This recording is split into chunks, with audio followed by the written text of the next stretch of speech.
Good day, everyone. We are the Group 3. Our topic for today is about KineMaster and Open Broadcaster Software or OBS.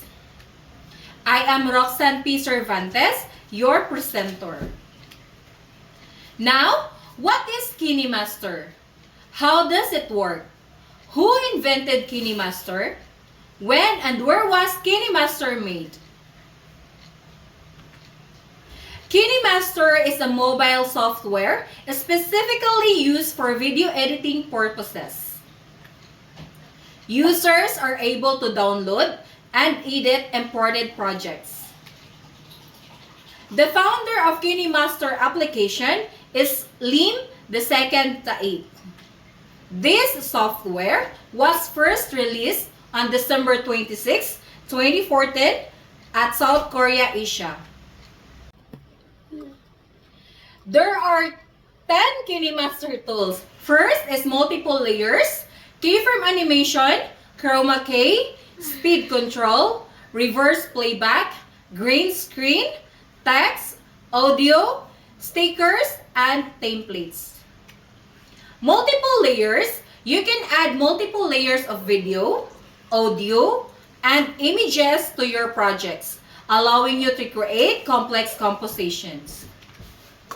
In keyframe animation, you can animate the position, rotation, scale, and capacity of objects in your projects using keyframe. In chroma key, you can use chroma key to remove the background from your videos and replace it with another image or video. In the speed control, you can slow down or speed up your videos to create slow motion or time-lapse effects.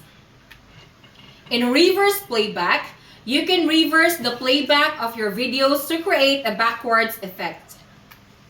In green screen, you can use a green screen to create videos with special effects such as flying or walking through walls. Text, you can add text to your videos with a variety of fonts, colors, and sizes.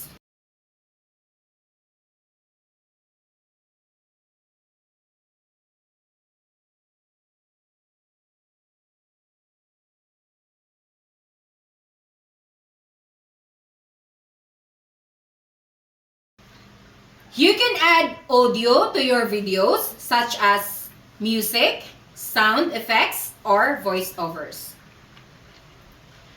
Stickers, you can add stickers to your videos to add visual interest or humor.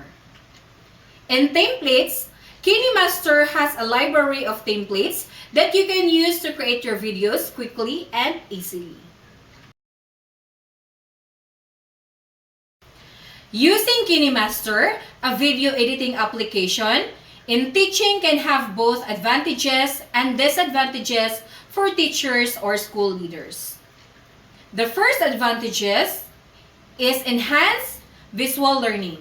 KineMaster allows teachers to create visually engaging content such as presentation, tutorials, and demonstration, which can enhance students' understanding of complex concepts. Next is the customization. Teachers can customize videos according to the needs of their students, adding graphics, text, and animations to make the content more engaging and memorable. Next is accessibility. Once created, educational videos can be accessed anytime and anywhere, allowing students to review the material at their own pace, which can be especially helpful for remote learning scenario. The last is personalization. Teachers can tailor videos to cater to different learning styles and abilities, ensuring that all students have access to materials that suit their needs. The disadvantages, first is time consuming. Creating high-quality educational videos using KineMaster can be time-consuming, especially for teachers who are not familiar with video editing software. This can take away time for other teaching responsibilities. Next is technical challenges.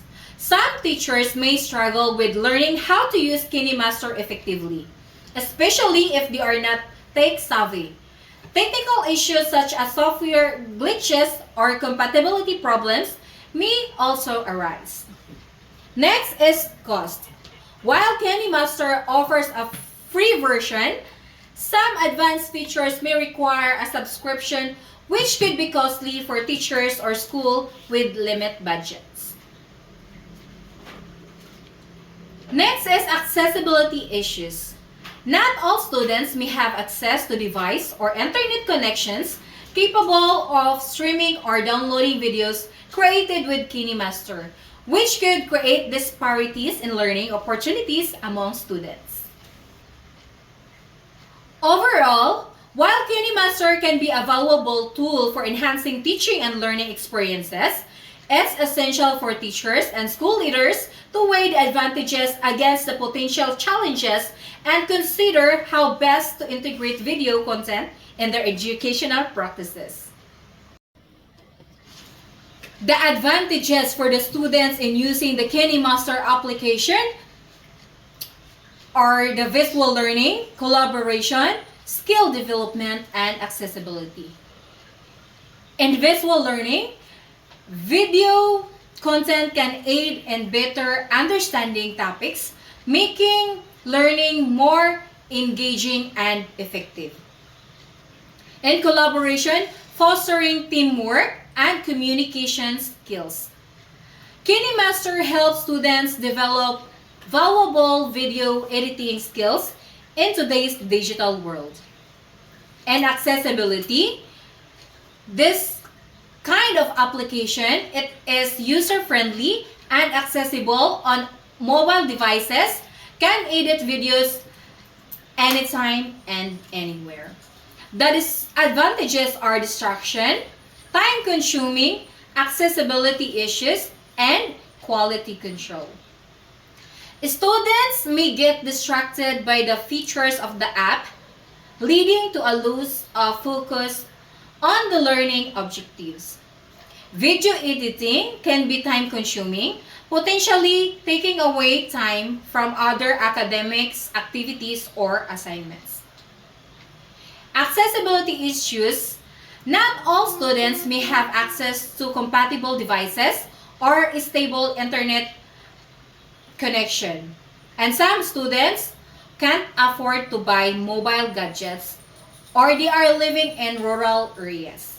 And quality control, consuming the quality of content created using KineMaster may require additional oversight for educators to maintain academic standards. That's all, and thank you.